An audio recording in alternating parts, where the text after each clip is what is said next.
بسم الله الرحمن الرحيم. الحمد لله نحمده ونستعينه ونستغفره ونؤمن به ونتوكل عليه ونعوذ بالله من شرور أنفسنا ومن سيئات أعمالنا. من يهده الله فلا مضل له ومن يضلله فلا هادي له. ونشهد أن لا إله إلا الله وحده لا شريك له. ونشهد أن سيدنا ومولانا محمدا عبده ورسوله صلى الله تعالى عليه وعلى آله وأصحابه وبارك وسلم تسليما كثيرا. أما بعد فأعوذ بالله من الشيطان الرجيم. بسم الله الرحمن الرحيم. إنه من يتق ويصبر فإن الله لا يضيع أجر المحسنين. صدق الله العظيم. اللهم صل على سيدنا محمد وعلى آل سيدنا محمد وبارك وسلم.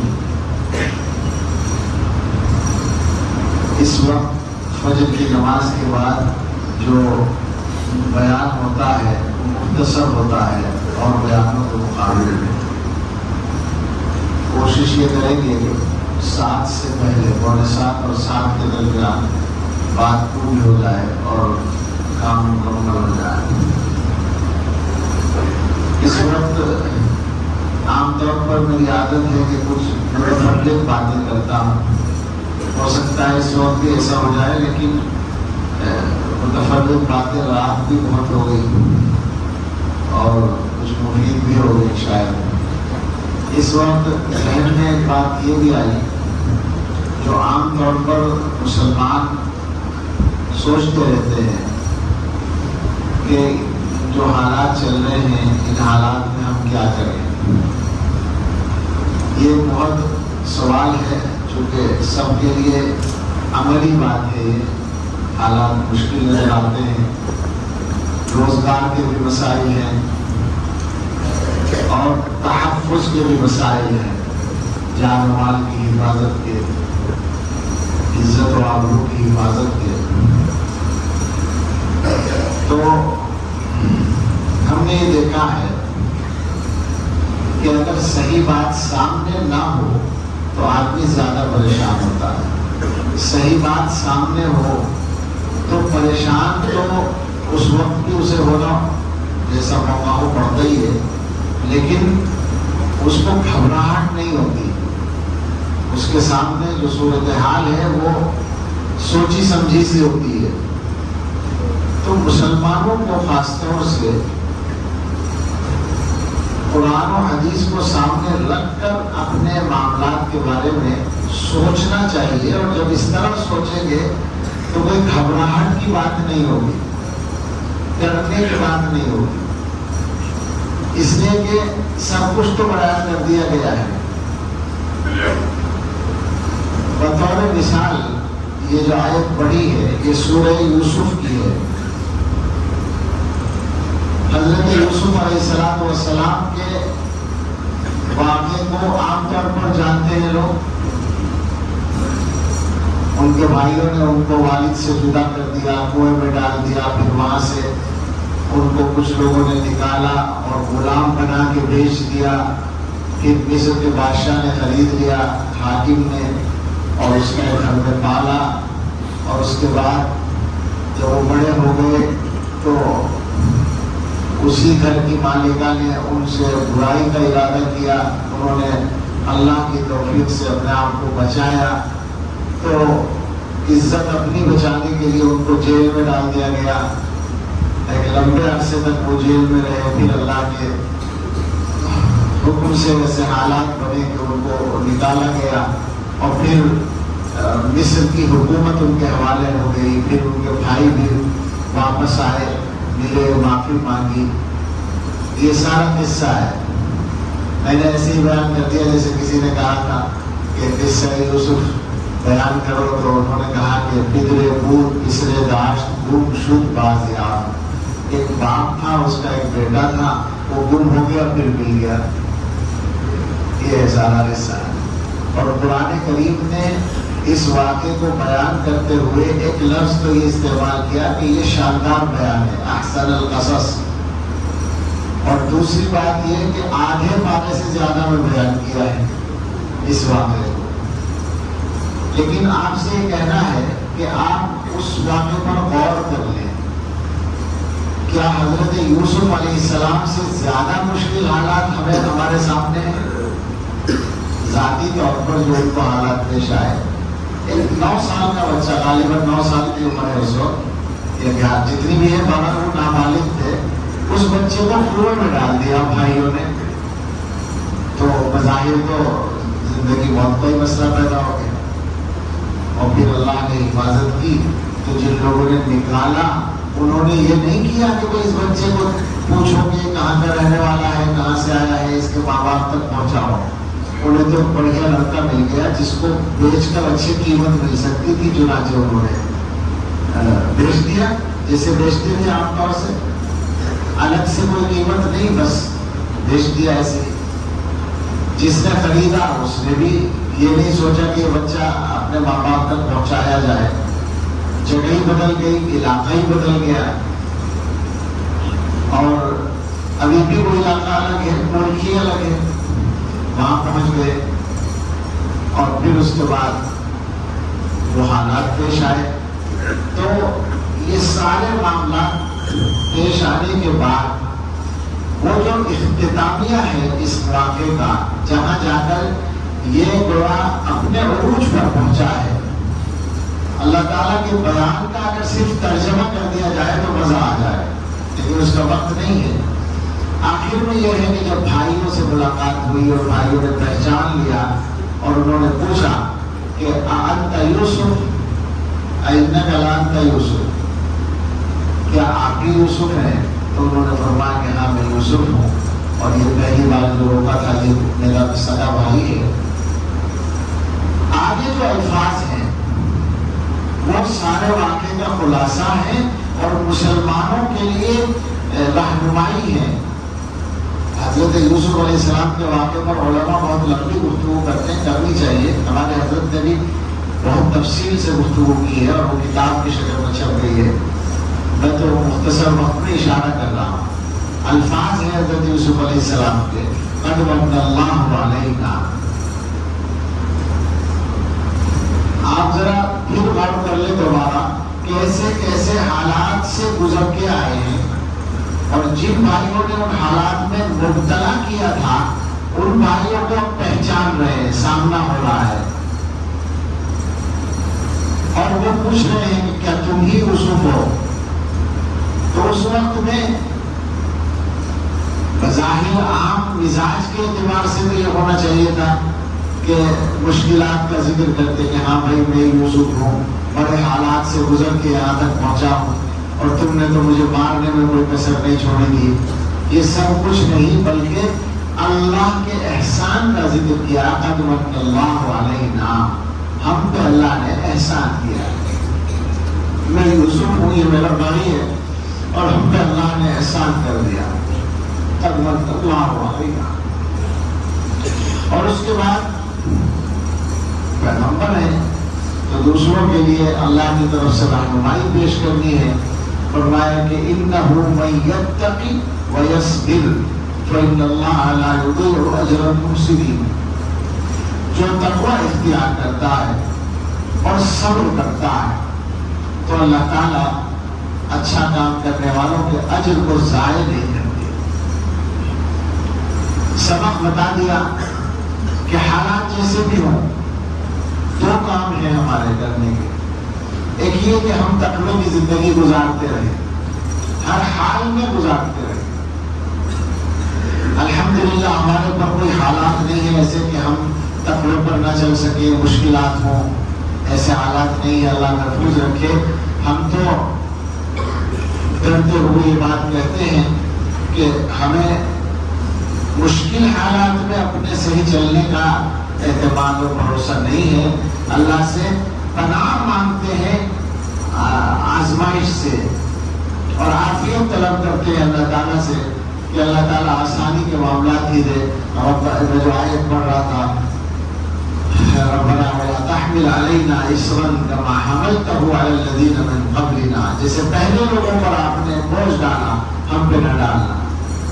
لا تحملنا ما لا طاقت لنا بہ، جس چیز کی طاقت ہے اس کا بوجھ ہم پہ مت ڈالنا. تو حالات ایسے نہیں ہیں، لیکن جیسے بھی ہیں، جتنے بھی کم یا زیادہ مشکل ہے، ان حالات میں تقویٰ چاہیے، اللہ کا ڈر چاہیے.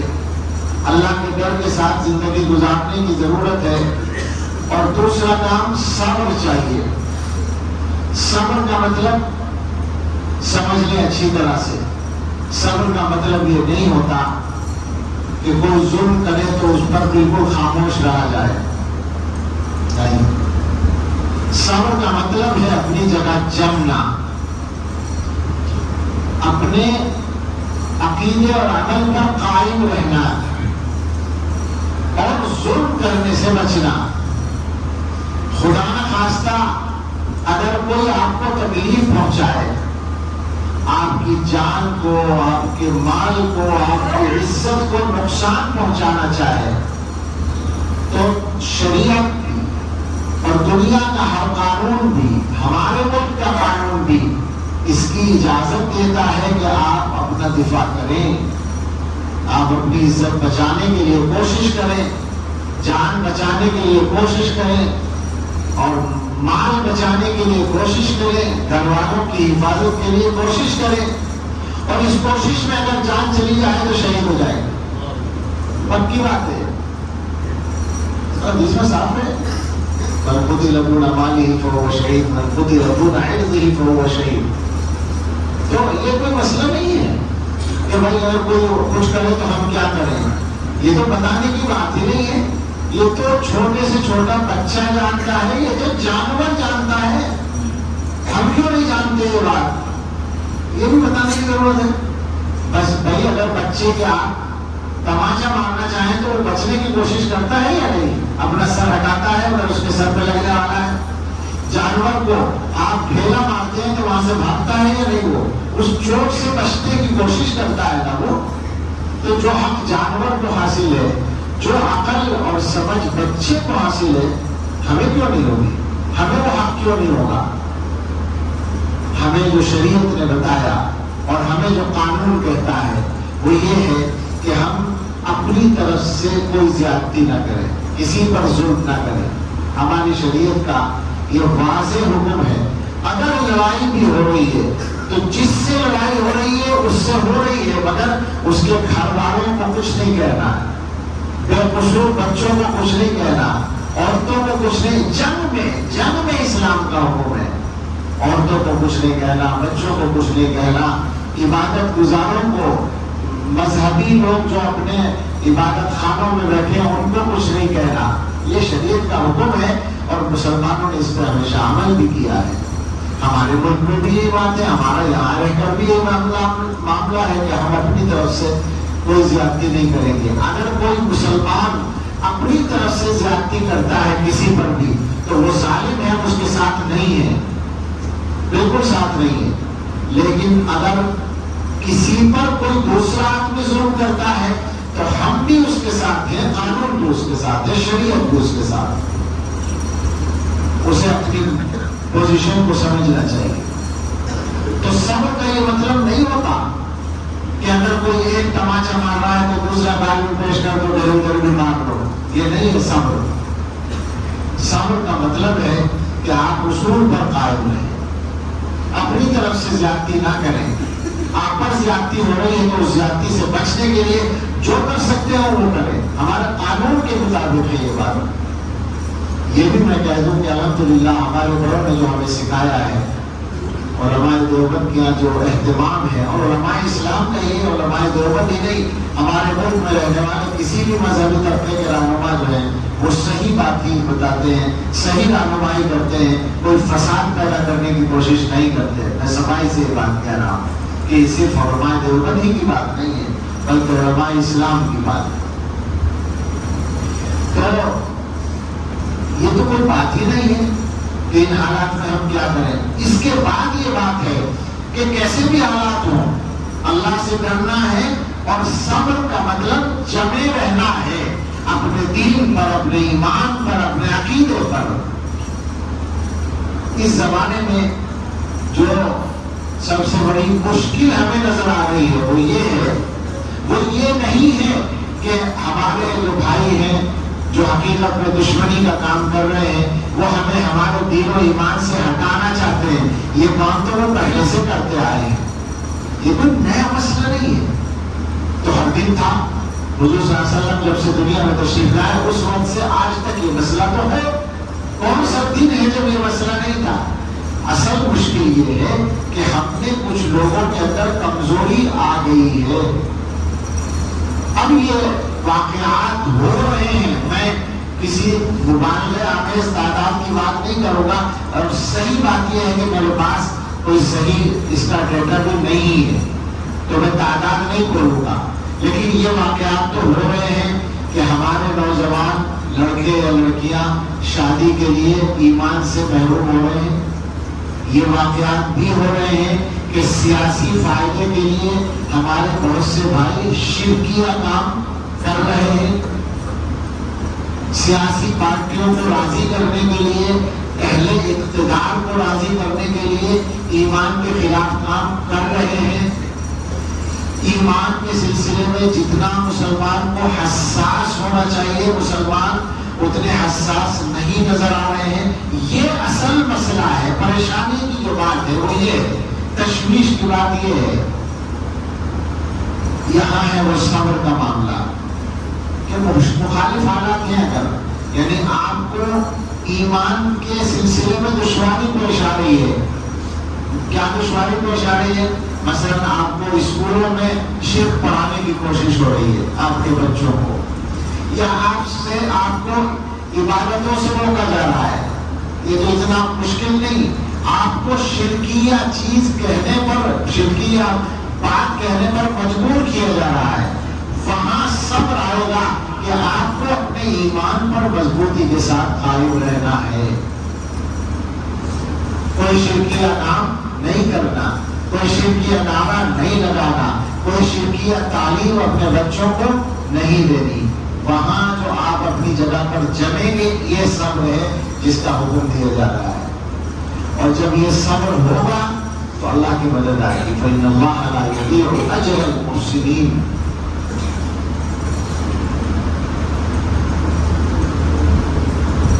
ایک بات اس جگہ اور جب بات چل رہی ہے تو وضاحت سے کہنی چاہیے، ہم جو اپیل کر رہے ہیں اپنے مسلمان بھائیوں سے، یہ ضروری وضاحت اس لیے ہوتی ہے کہ آج کل ہر چیز سنی جاتی ہے اور ڈسکس کی جاتی ہے، کیا کہا جا رہا ہے، تو ہم کسی سے ڈر ور کے نہیں کہہ رہے، جو دل میں ہے وہی کہہ رہے ہیں۔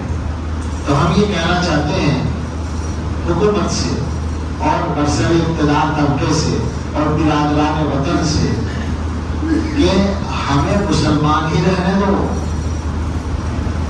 ہمارے مسلمان رہنے ہی میں آپ کا فائدہ ہے۔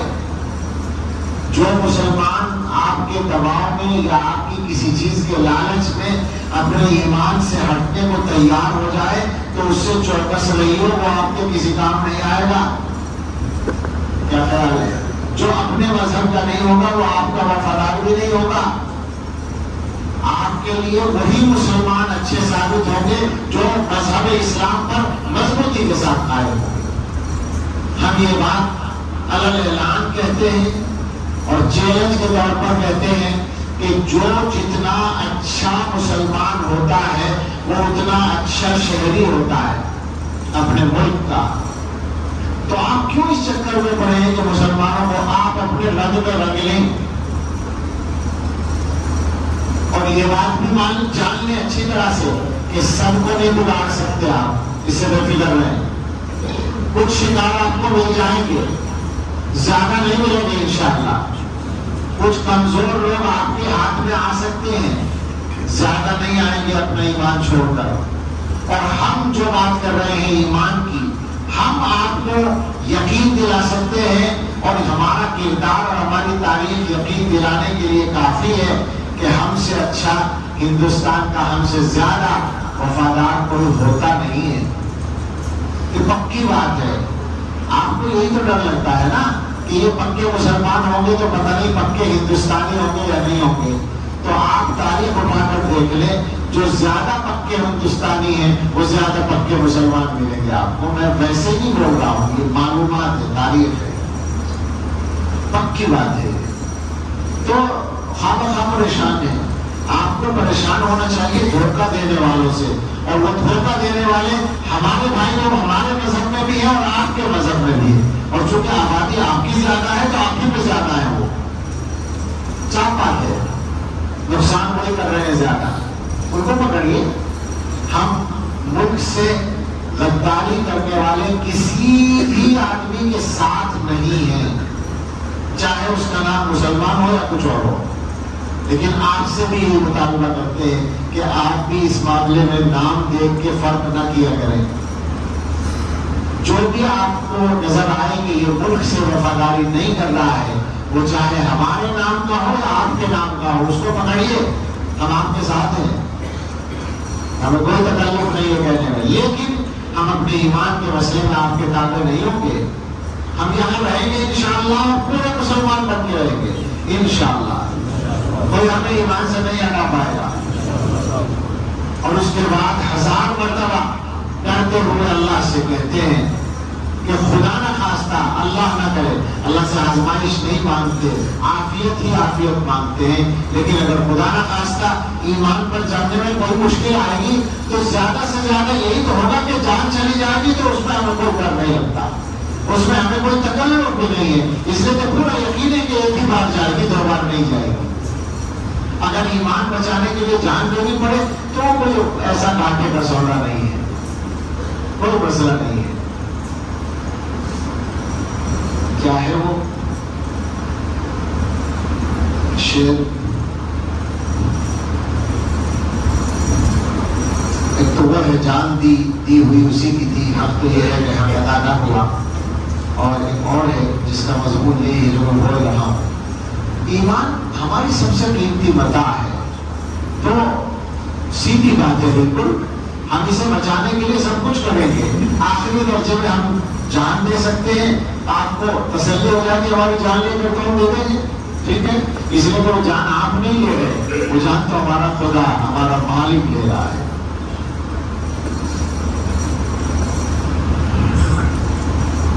مسلمانوں سے یہ بات کہنی ہے کہ اس کو کہتے ہیں صبر.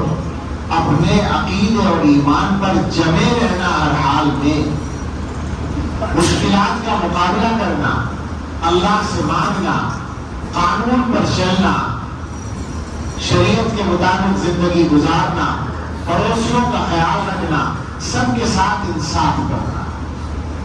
إِنَّهُ مَن يَتَّقِ وَيَصْبِرْ فَإِنَّ اللَّهَ لَا يُضِيعُ أَجْرَ الْمُحْسِنِينَ.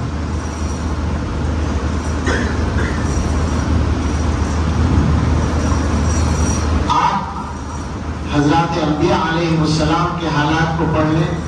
حضرت یوسف علیہ السلام ہوں، حضرت موسیٰ علیہ السلام ہوں، حضرت ابراہیم علیہ السلام ہوں، اور سب سے بڑھ کر حضرت محمد رسول اللہ صلی اللہ علیہ وسلم ہوں.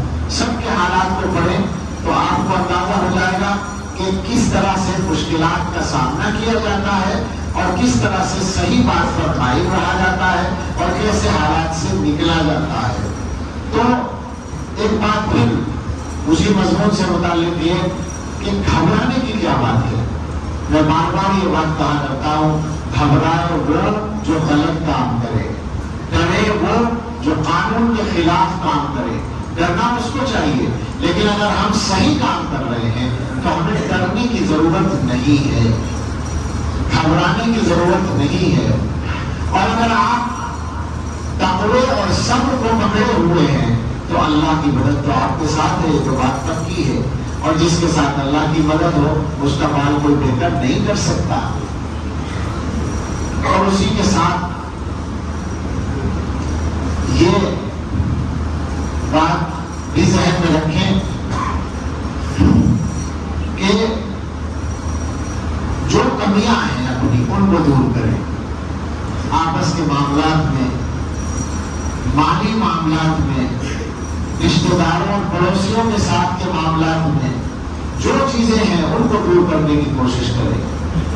ہم لوگوں کی زندگی کا اچھا خاصا وقت غیر ضروری مسائل کے حل کرنے میں گزرتا ہے جو ہم نے اپنے لیے خود کھڑے کر رکھے ہوتے ہیں. مثلا کسی آدمی سے اختلاف ہے، اگر اس میں ہمارا کچھ بھی کردار ہے تو ہمیں اپنی طرف سے وہ اختلاف ختم کرنے کی کوشش کر لینی چاہیے. نہ ختم ہو تو پھر اس کی ذمہ داری ہے.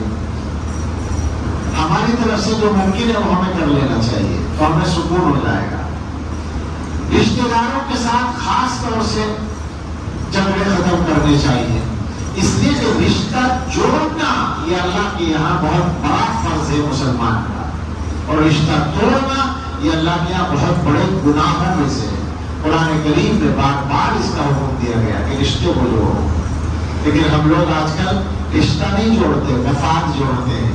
جس سے ہمارا فائدہ ہے اس سے تعلقات ٹھیک رکھتے ہیں، اور جس سے فائدہ نہیں ہے اس سے تعلقات رکھنا پسند نہیں کرتے. رشتہ داروں میں سے اگر کوئی غریب ہے تو چاہے وہ قریب ہے، یعنی قریب کا رشتہ دار ہے، وہ دور ہو جاتا ہے بیچارہ.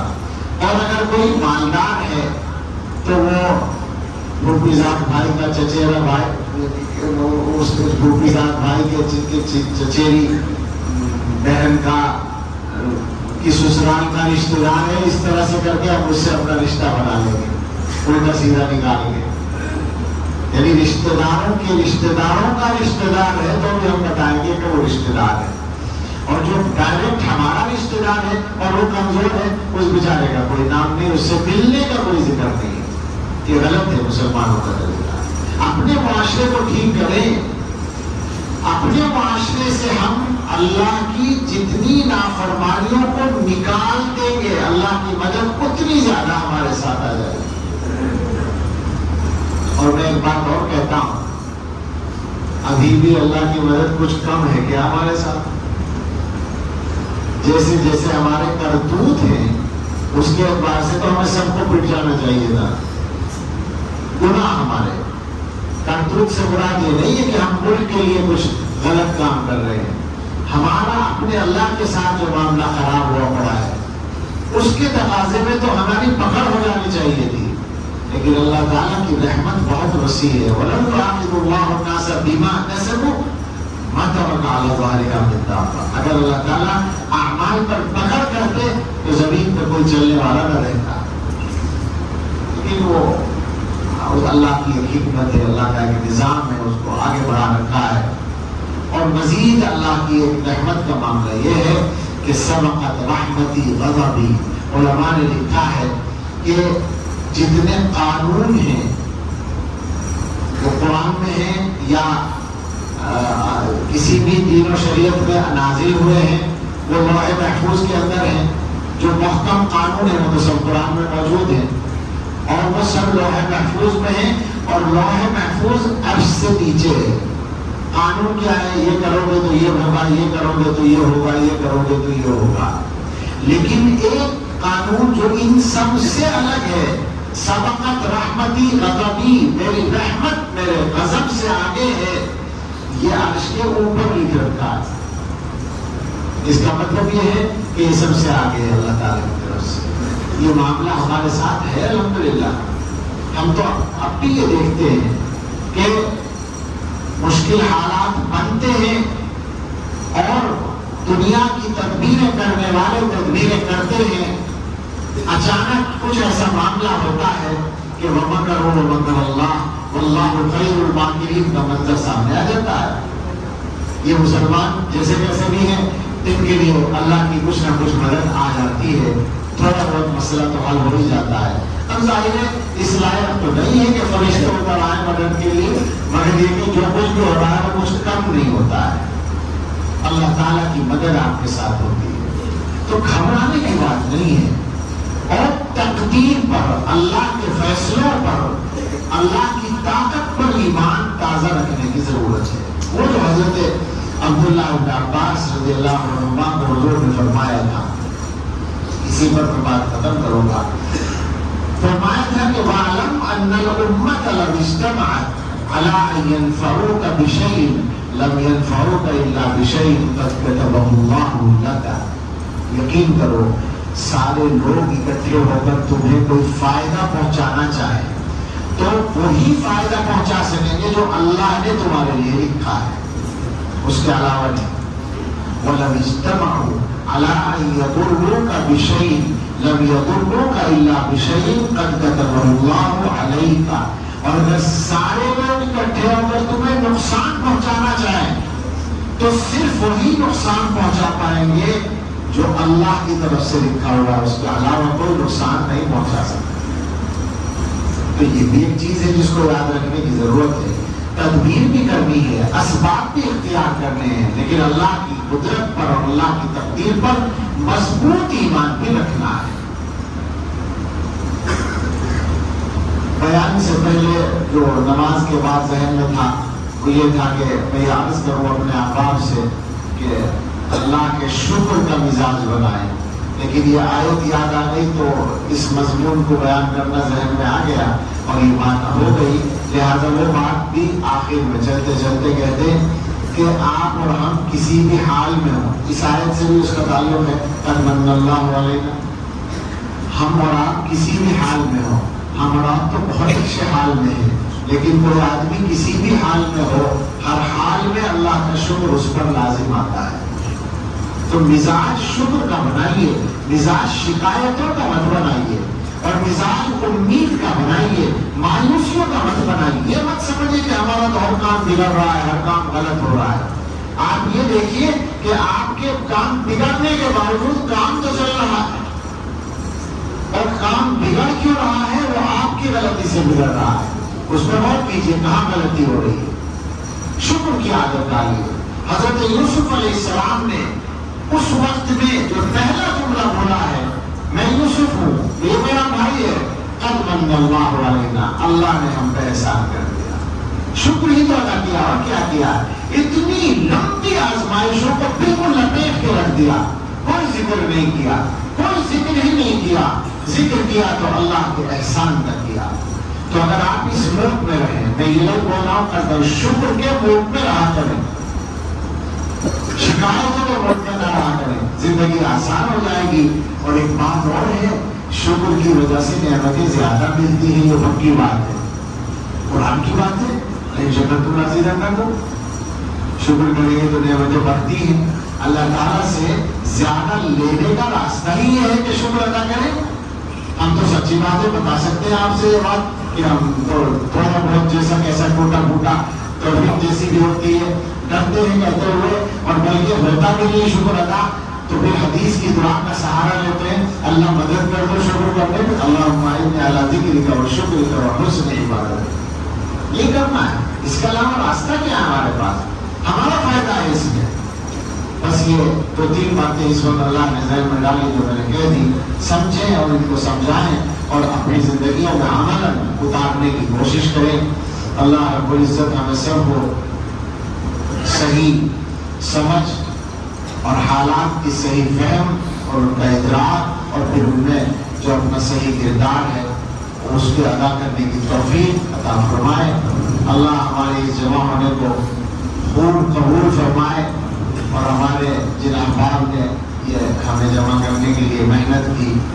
ابصار میاں بہت دنوں سے کہتے رہے، ابصار میاں نہیں، حضرت مولانا مفتی ابصار صاحب، اللہ حفاظت میں رکھے اپنی. اب میں کیا کروں، میں ان کے بڑوں تک کو ایسی بولتا ہوں، گستاخی کرتا ہوں، تو ایسی میں نے کہہ دیا. تو یہ کہہ رہے تھے بہت دنوں سے، اور ان کی محبت تھی اور میں ڈر رہا تھا.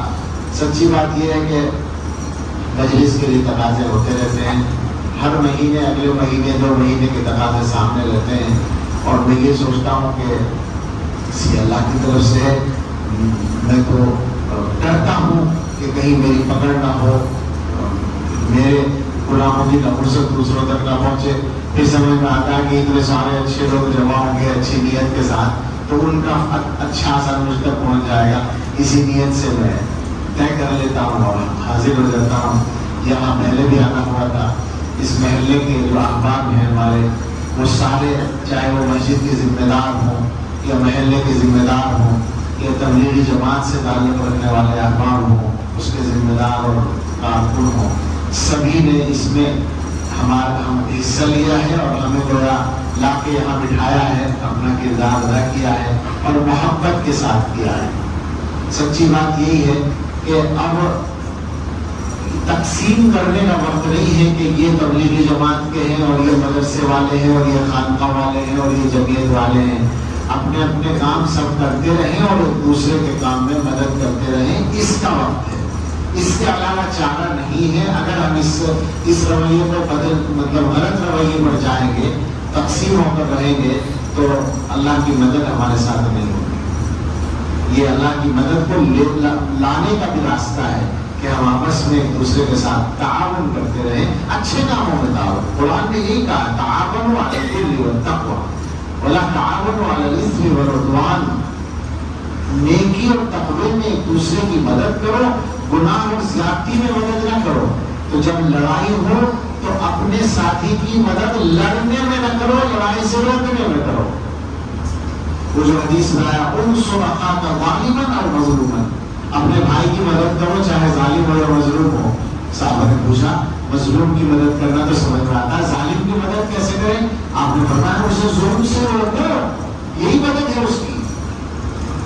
اگر یہ مزاج ہم بنا لیں تو جھگڑے بھی نہیں پڑیں گے، ورنہ تو ہمارے یہاں تو یہ ہوتا ہے کہ اپنے گروپ کا آدمی ہے تو اس کا ساتھ دینا ہے چاہے وہ غلط ہو، اپنے برادری کا آدمی ہے یا اپنے کیا کہیں گے رشتے داروں میں سے، تو اس کا ساتھ دینا ہے مقابلے میں، چاہے جتنا اچھا آدمی ہو۔ یہ غلط ہے۔ انصاف پر ایک دوسرے کا ساتھ دیجیے اور خیر کے کاموں میں تعاون کیجیے، اور الحمدللہ یہاں یہی صورت نظر آئی ہے، یہ مبارک ہے۔ اللہ تعالیٰ قبول فرمائے اور ہم سب سے راضی ہو جائے۔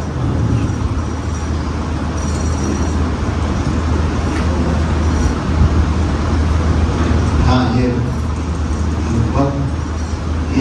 صحیح اس کو سمجھنے کی بات ہے کہ جمعرات کو جانے والے احباب بھی یہی موجود رہے، یہ آسان نہیں ہے ان کے اپنے معمول اور نظام کے اعتبار سے۔ اللہ قبول فرمائے۔ اب جو ہے ایک بار پھر توبہ کر لی جائے۔ توبہ کو تو سچی بات یہ آپ لوگ جو ہے وظیفہ بنا لیں، مسئلہ ہونا وہی مراد ہے۔ توبہ جو ہے، کیونکہ مجھے تو نہیں لگتا کہ ہم لوگوں کا کوئی دن بھی گناہوں کے بغیر گزرتا ہو، اور اگر یوں کہوں کہ کوئی گھنٹہ بھی گزرتا ہو تو بھی شاید صحیح ہو جائے گی بات۔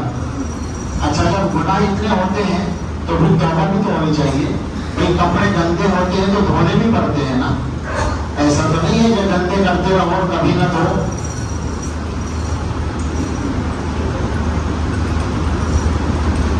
کم سے کم روزانہ ایک مرتبہ تو توبہ کر ہی لینی چاہیے۔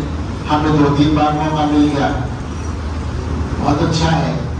یہ تہجد کے وقت میں ہم لوگ بیٹھے تھے، دعا کی تھی، توبہ کی مانگی تھی اللہ تعالیٰ سے۔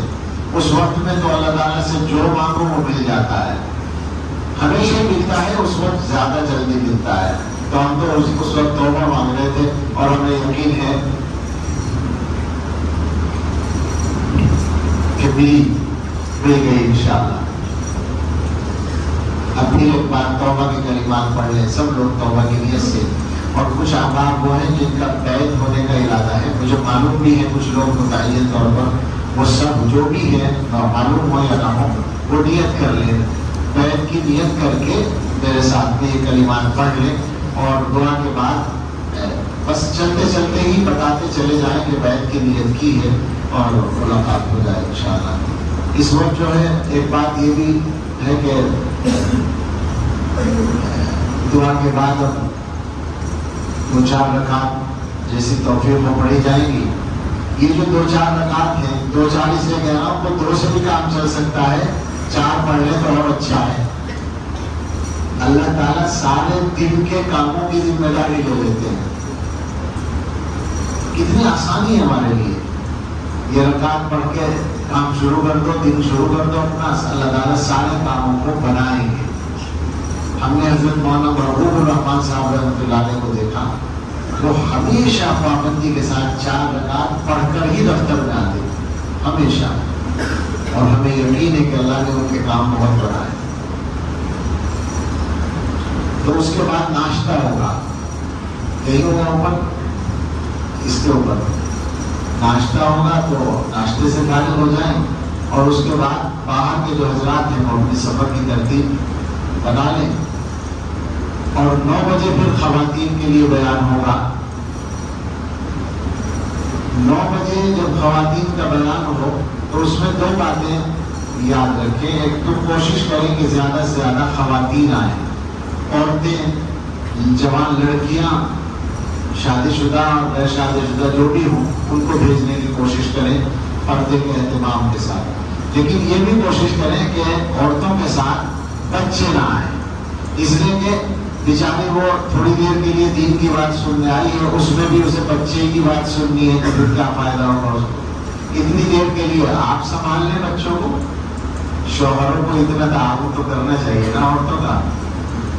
بہت سے شوہر مجھے افسار کر رہے ہیں کہ شادیوں میں کرتے ہیں، یہ بات صحیح ہے تو اس میں بھی کرنا چاہیے، تو اس کی کوشش کریں کہ بچے نہ آئے، ورنہ شور ہوتا ہے، اور خواتین زیادہ سے زیادہ آئیں، اور کوشش کریں کہ 9 بجے تک آ جائیں، اور جو مرد حضرات آنا چاہیں جن کو موقع ہو، کوئی تقاضا نہ ہو، تو وہ بھی ضرور آ جائیں، یہی بیٹھ کے بات ہوگی انشاءاللہ، اللہ تعالیٰ اس کو بھی نافع بنائے۔ اب توبہ کی کلمات پڑھ لیں۔ اور ایک چیز اور ہے کہ ہم لوگ جو مسافر کے لیے بہت زیادہ پریشان ہوتے ہیں، تو اتنی بڑی پریشانی کی چیز نہیں، مسافر ہو جائے بہت اچھا، نہ ہو جائے کوئی بات نہیں۔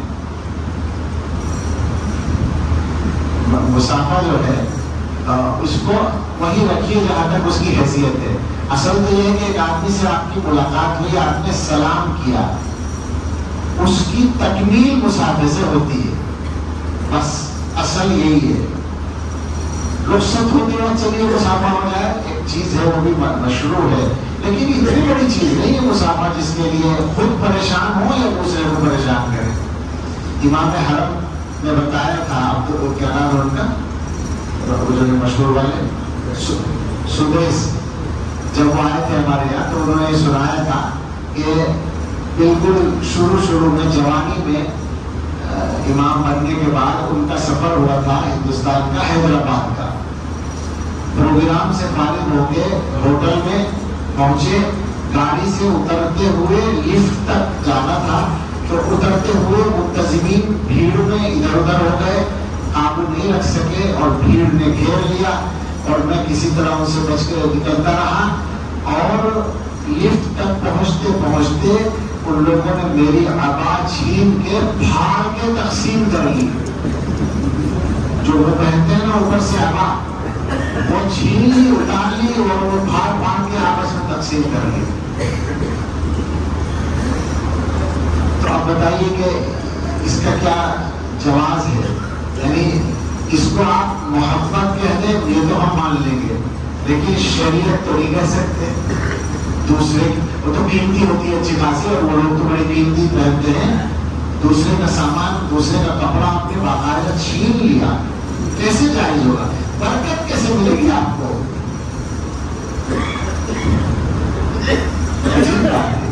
خود سنایا انہوں نے، میں نے سنا، بڑی حیرت ہوئی۔ وہ یہ کہہ رہے تھے کہ میں بالکل نوجوان تھا، شاید 25 سال کی عمر ہوگی مشکل سے، ورنہ میری جان بھی خطرے میں تھی، میں اپنی طاقت لگا کے لفٹ کے اندر گھس گیا ان لوگوں سے بچ کے، ورنہ تو چوٹ بھی لگ جاتی، یہ کیا ہوگا۔ لیکن اگر ایسے بھی موقع نہ ہو تو ہمارے علاقے کے علاوہ ہر جگہ یہ دستور ہے کہ کسی بھی کام کے لیے اگر 10-5 لوگ جمع ہیں تو فوراً کیو بن جاتا ہے، لائن بن جاتی ہے۔ ہمارے یہاں کیا ہوتا ہے، ڈھیر بن جاتا ہے، ایک دوسرے کے اوپر گرنا شروع کر دیتے ہیں، نتیجے میں سب لیٹ ہوتے ہیں۔ اگر سلیقے سے کام لیں اور لائن بنا لیں سب کام آسانی سے ہو جائے، مگر یہ سمجھتے ہیں کہ میں آگے جا کر یہ کام کر لوں، کیا مل جاتا ہے، سب کو دیر ہوتی ہے۔ بدلیں اپنے اس مزاج کو، ہم لوگ اپنے بچوں کو بھی سکھائیں، اپنے گھر والوں کو بھی سکھائیں، اور صحیح طریقے پر سلیقے کے ساتھ رہنے کی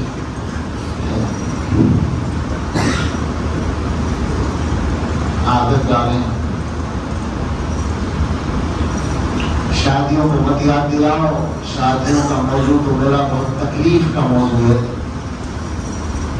شادی جو ہے، شریعت کا بتایا ہوا ایک عمل ہے. میری سمجھ میں نہیں آتا کہ مسلمان شادی کے مسئلے کو کس طرح سوچتے ہیں. کیا زندگی کا سب سے بڑا کام شادی ہے؟ زندگی کی ضرورت ہے شادی، تو کیا ضرورتوں کو اسی طرح فضیلہ کر کے پورا کیا جاتا ہے؟ میں تو اس کو فضیلہ ہی سمجھتا ہوں. ابھی چند دن پہلے ایک جگہ ایک نکاح پڑھانے کے لیے بلایا گیا، وہیں اسی حال. تو ہم بچے معلومہ بارات آ چکی ہے حال میں، اور ایک چھوٹا سا پنڈال نکاح کے لیے بیٹھنے کے لیے بنا ہوا تھا. ہم وہاں بیٹھ گئے تو اطلاع بھیجی تو وہ لوگ نکل کے آئے، بوڑھا اور اس کے ساتھ کچھ لوگ، لیکن وہ ہماری طرف آنے کے بجائے گیٹ کی طرف جانے لگے. میں تو بھائی یہ کہاں جا رہے ہیں؟ تو پتہ یہ چلا کہ انٹری کرنے جا رہے ہیں.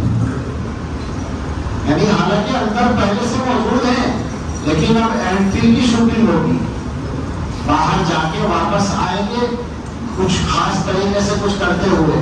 میں نے کہا میں مسجد میں جا رہا ہوں، نماز ہے وہاں، نماز کا وقت بھی قریب ہے، اور مجھے بتا دیں کب نکاح ہوگا، یا مسجد میں پڑھوا دیں یا مجھے بتائیں تو یہیں آ کر پڑھا دوں گا، میں جا رہا ہوں. میں مسجد میں چلا گیا، اور پھر وہ سمجھدار تھے کچھ لوگ، وہ وہیں لے آئے ان کو مسجد میں، تو وہیں نکاح بھی ہو گیا. لیکن آپ سوچیں ذرا کہ اندر بیٹھے ہوئے ہیں لیکن نکل کے باہر انٹری ہو رہی ہے. دلی کی بارات تھی. آج کل بڑے شہر کے شہری ہونے کا بھی یہ تقاضا ہے کہ ذرا حماقتیں زیادہ ہوں. میں حماقت سمجھتا ہوں. جو رسمیں ہو رہی ہیں وہ بالکل اسی طرح کی ہیں کہ وہ صرف حماقت ہے. اللہ بچائے، اللہ کی پناہ. سب سے آسان کام ہے شادی، ہم نے سب سے مشکل بنا دیا. میں نے اپنی زندگی میں 2 تجربے کیے ہیں ابھی چند سالوں کے اندر. ایک تو مکان بنایا ہے اور ایک بچوں کی شادی کی ہے، وہ بھی کی ہے. سب سے مشکل کام مجھے مکان بنانا لگا اور سب سے آسان کام شادی کرنا لگا. لوگوں کو کیا الٹا ہے. لوگ جو ہے شادی کو سب سے بڑی مصیبت بنائے ہوئے. اب یہ کہتے ہیں کہ میں بتا دوں کہ میں نے شادی کس طرح کی ہے، تو صحیح نیت کے ساتھ ہی بتا رہا ہوں. میرا مقصد کوئی اپنی تعریف نہیں ہے بلکہ ایک نمونہ بتانا ہے. ہم نے 2 بچوں کو 2 بیٹوں کی شادی کی ہے. ابھی ولیمے کے علاوہ شادی میں جو کام ہوتے ہیں ان میں سے کوئی کام نہیں کیا. ولیمہ کیا، ٹھیک ٹھاک کر دیا، اپنے تعلقات اور رشتے داروں کو بلایا، اچھے خاصے لوگ تھے، لیکن مڈا نہیں ہوا. ایک دعوت بھی ہم نے نہیں کی کسی کی شادی سے 1 دن پہلے کہ آپ ہمارے یہاں کھانا کھائیں. کھانا کھایا مہمانوں نے، میری بہنیں، میرے عزیز آئے ہوئے تھے، سب نے کھانا کھایا، بہت سارے لوگوں نے، لیکن ہم نے کسی کو دعوت نہیں دی کہ شادی سے 1 دن پہلے یا 2 دن پہلے آپ کو کھانا کھانا ہے. اور کوئی ناراض نہیں ہوا، سب خوش ہیں. اور جس کا موقع ہوا آ بھی گئے، سب ہمارے گھر آ گئے، بے تکلف آ گئے. ہم لوگ رسم کر کے ناراض کرتے ہیں حقیقت میں لوگوں کو، مصیبت موڑ لیتے ہیں. اس کے بعد بارات کا نمبر ہے. الحمدللہ ہم نے بارات کو 0 کر دیا. میں بارات لے کر ہی نہیں گیا. آپ سمجھ رہے ہیں؟ لوگوں کی سمجھ میں نہیں آتا کہ بارات کے بغیر کیسے ہو جائے گی شادی. کچھ نہ کچھ تو جائے گی بھائی، چاہے چھوٹی بارات جائے. ہم نے یہ کیا کہ نکاح تو پہلے ہو گیا، کچھ 8-10 دن پہلے مسجد میں جا کے عصر کی نماز میں دونوں آ گئے، نکاح ہو گیا اور اپنے اپنے گھر چلے گئے کھجور کھا کے. اس دن کسی رشتے دار کو ایک شربت کا گلاس بھی نہیں پلایا، یعنی پلایا ہی نہیں تو پلا دے گیا. مسجد میں جو آ گئے ان کو کھجور کھلا دی، بہت اچھی کھجوریں کھلائی، چھوڑانے کی جگہ کھجور لگا کے کھلائے. جی تو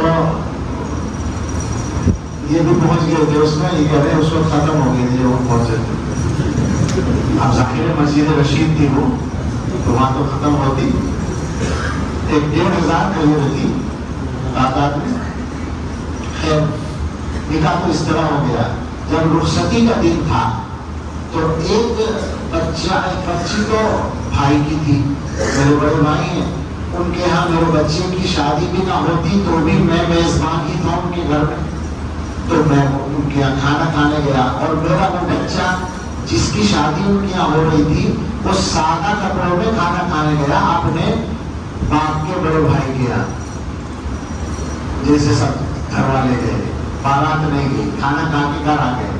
عصر کی نماز کے بعد انہوں نے کہا کہ دلہن کو لے جاؤ، تو بچے کو شیروانی پہنا کر ہم لے گئے، گھر والے سب پہلے سے وہی موجود تھے، میزبان بھی وہی تھے، سب کچھ وہی تھے، بچی کو لے گیا وہاں گئے۔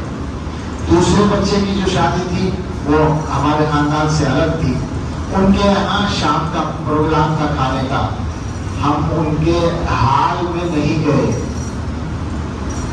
وہ حال میں انہوں نے کھانا وانا کر رکھا تھا اور بچی بھی وہاں موجود تھی۔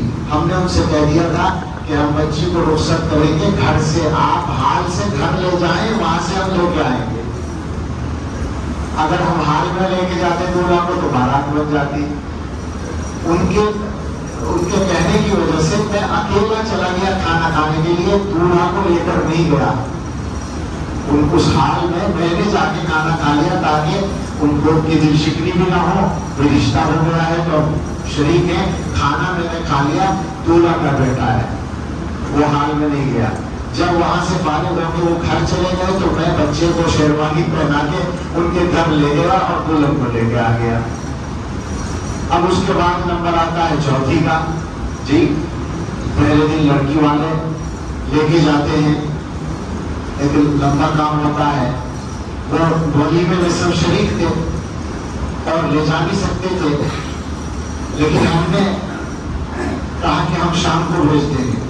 شام کو دونوں بچے اپنی اپنی اہلیہ کو خود پہنچا کر آ گئے، ہو گئی جو۔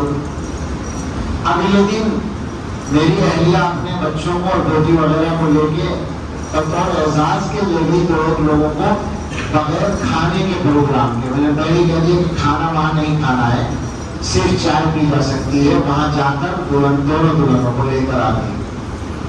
اب یہی ہوتا ہے، بچے جب ضرورت ہوتی ہے پہنچا دیتے ہیں، جب ضرورت ہوتی ہے تو ہمیں تو یہ لگا کہ یہ سب سے آسان کام ہے، کسی کی شکایت سننے میں نہیں آئی، کوئی شکایت سننے میں نہیں آئی۔ کیوں کرے گا کوئی شکایت؟ کیا کیا ہے ہم نے جو شکایت کرے گا؟ ہم نے تو اپنے گھر کی ایک ضرورت پوری کی ہے، انسانی زندگی کی ایک ضرورت ہے، اللہ کے واسطے ہوش کے نام لے لیں اور مل جل کر اس مصیبت سے اپنے آپ کو نکالیں۔ اکیلا تو کوئی آدمی نکل نہیں پاتا عام طور سے، لیکن ہمارے ساتھ اللہ کی مدد یہ ہوئی کہ ہمارے گھر والے ہمارے مزاج کے مطابق اور جو ہمارے رشتہ دار بنے وہ بھی بالکل ہمارے ساتھ۔ اسی میں یہ بھی جوڑ دوں کہ جہیز نام کی جو چیز ہوتی ہے وہ بھی زیرو، کچھ نہیں۔ پہلے بتا دیا تھا کہ وہ نہیں چاہیے، لینا ہی نہیں ہے، چیزیں چاہیے آ گئی ہیں، پورے اعزاز کے ساتھ الحمدللہ رہ رہی ہے، خوشی کے ساتھ، اللہ کا شکر ہے۔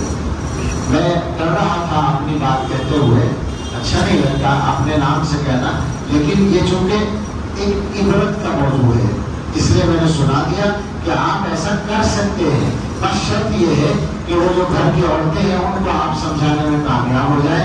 ہمارے مقرر کہا کرتے تھے کہ جب کسی گھر میں شادی کا نمبر آتا ہے تو رسول کی نہیں چلتی، رسولن کی چلتی ہے، اور جو رسولن بیوی بیٹھی ہے گھر میں ان کی چلتی ہے، رسول کی نہیں چلتی۔ بس رسول کی چلنے والی صورت پیدا ہو جائے تو کام آسان ہو جائے گا۔ اپنے گھر والوں کا ذہن بنائیے اور شادیوں کو آسان کیجیے۔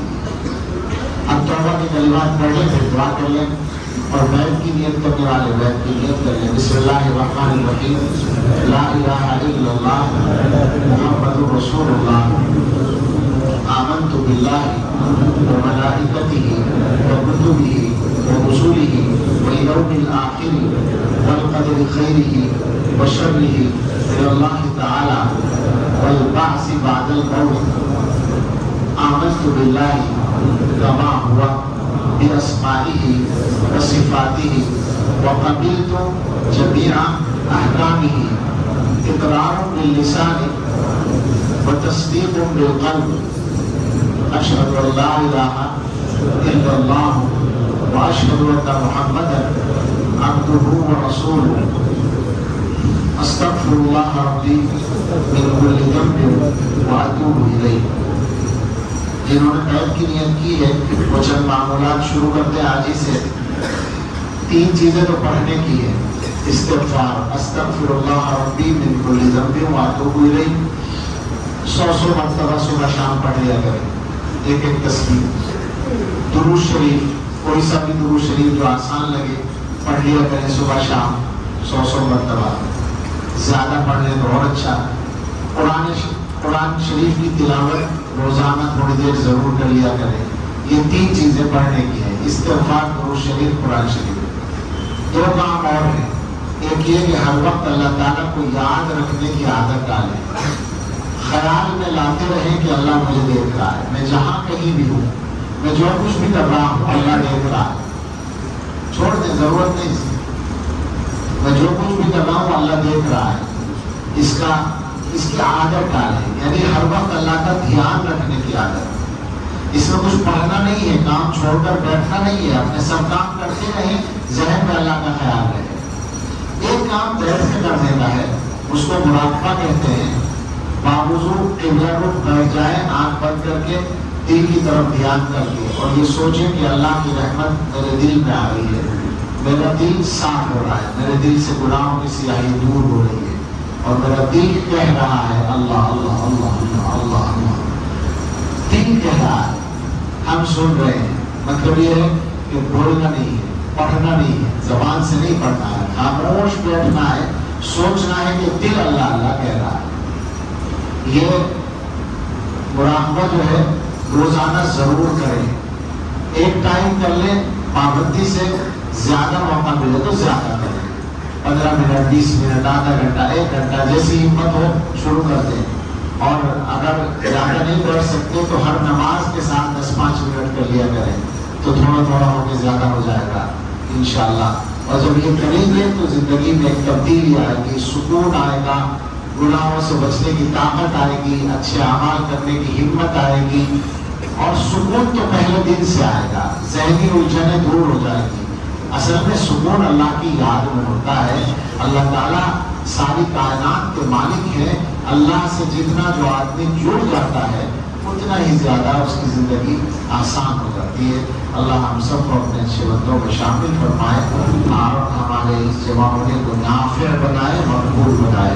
آمین. وآخر دعوانا الحمدللہ رب العالمین. سبحان ربی العلی الاعلی الوہاب.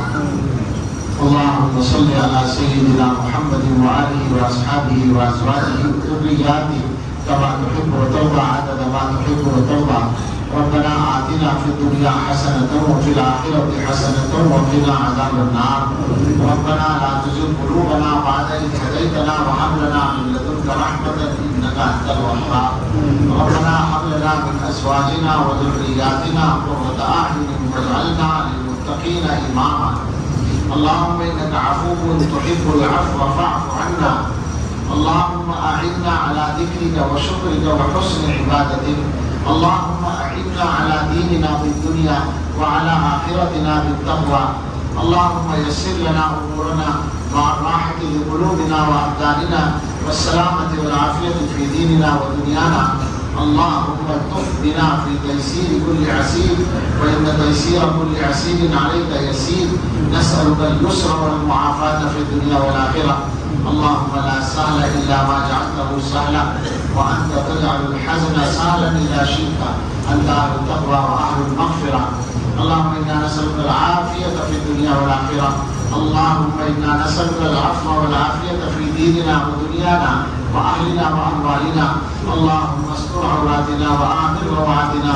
اللهم احفظنا من بين أيدينا ومن خلفنا وعن أيماننا وعن شمائلنا ومن فوقنا، ونعوذ بعظمتك أن نغتال من تحتنا. اللهم إنا نعوذ بك من الهم والحزن، ونعوذ بك من العجز والكسل، ونعوذ بك من البخل والجبن، ونعوذ بك من غلبة الدين وقهر الرجال. اللهم ضع في أرضنا هذه اللهم ضع في أرضنا هذه سكنها وزينتها ولا تحرمنا بركة ما أعطيتنا. اللهم ضع في أرضنا هذه بركتها وزينتها وسكنها ولا تحرمنا بركة ما أعطيتنا. اللهم اغفر لنا جدنا وحزننا. اللهم مصرف القلوب صرف قلوبنا على طاعتك. اللهم إنا نعوذ بك من زوال نعمتك وتحول عافيتك وفجاءة نقمتك وجميع سخطك، ولك العتبى حتى ترضى ولا حول ولا قوة إلا بك. اللهم واقية كواقية الوليد. اللهم إنا نعوذ بك من شر الأعمين السيل والبعيد الصقول. اے اللہ یہ سب دعائیں اور اس سے پہلے اور بعد کی سب دعائیں قبول فرما لیجیے. اللہ رات سے اب تک جو دعائیں ہم نے کی ہیں ہم سب کے لیے، ہمارے اہل و متعلقین کے لیے اور ساری امت کے لیے قبول فرما لیجیے. اللہ ہمارے اس جمع ہونے کو قبول فرما لیجیے اور نافع بنا دیجیے، اور آئندہ بھی ہمیں ہمیشہ خیر پر جمع ہونے کی توفیق عطا فرماتے رہیے. اللہ ہمارے کاموں میں، ہمارے گھروں میں، ہمارے ارادوں اور نیتوں میں، ہمارے اور ہمارے گھر والوں کے رزق میں، ہم سب کے کاموں میں اور ارادوں میں برکت عطا فرما دیجیے. اے اللہ یہاں کے احباب کو ہماری طرف سے جزائے خیر عطا فرما دیجیے. اے اللہ ہم سب سے راضی ہو جائیے. اے اللہ اس پوری امت سے راضی ہو جائیے. اللہ دین کے تمام حکام کی حفاظت فرمائیے، تمام شاعر دین کی حفاظت فرمائیے، دین کے تمام کاموں کی حفاظت فرمائیے. اللہ مسجدوں کی حفاظت فرمائیے، مدرسوں کی حفاظت فرمائیے، دعوت و تبلیغ کے کام کی حفاظت فرمائیے، خانقاہوں کی حفاظت فرمائیے، ملی تنظیموں کی حفاظت فرمائیے. اللہ ہر صاحب ایمان کے ایمان کی، جان کی، مال کی، عزت و آبرو کی، کاروبار آل اولاد کاروبار کی حفاظت فرمائیے. اللہ ہم سب سے راضی ہو جائیے اور ہمیں اپنے اچھے بندوں میں شامل فرما لیجیے. ہماری توبہ قبول فرما لیجیے. اللہ ہم اپنے لیے اور پوری امت کے لیے ہر خیر کا سوال کرتے ہیں، عطا فرما دیجیے. ہر شر سے پناہ چاہتے ہیں، اپنی پناہ میں لے لیجیے.